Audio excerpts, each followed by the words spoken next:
భోగలాలనత్వానికి దూరంగా ఉండండి.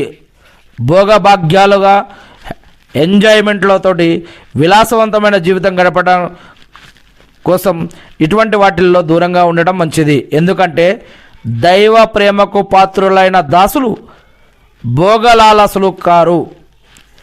ఎవరైతే శక్తి సంపత్తి ఉన్నప్పటికీ కేవలం వినయ వినమ్రతల వల్ల సాధారణ దుస్తులు ధరిస్తారో, వారి దగ్గర అధికారము, ఆస్తులు, పాస్తులు, అంతస్తులు అన్నీ ఉండి కూడా ఎవరైతే వినయ వినమ్రతల వల్ల సాధారణ దుస్తులు ధరిస్తారో, దైవం వారికి గౌరవ మర్యాదల ఆదరాభిమానాల దుస్తులు అనుగ్రహిస్తాడు.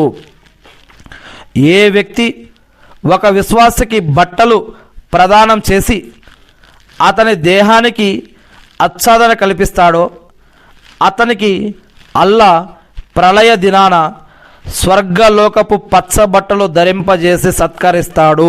అల్హమ్దులిల్లా.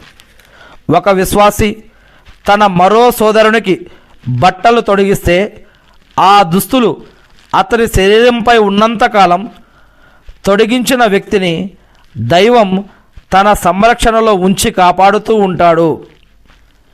ఏ విశ్వాసి అయినా మానసిక ఆవేదన, శారీరక బాధ, వ్యాధి, దుఃఖం, విచారాలకు లోనైనప్పుడు చివరికి ఒక ముళ్ళు గుచ్చుకున్నప్పటికీ అతను మాత్రం ఓర్పుతో గనక భరిస్తే దేవుడు అతని అపరాధాలన్నిటిని ఆయన యొక్క అపరాధాలని క్షమిస్తాడు.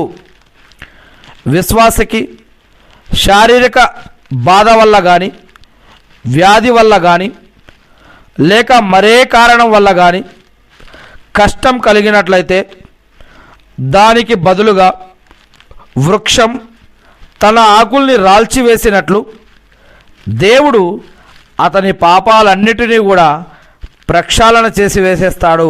అల్లాహు అక్బర్. ఏ జాతిలోనైతే వ్యభిచారం అంటువ్యాధులా వ్యాపించిపోతుందో ఆ జాతి సర్వనాశనం అయిపోతుంది.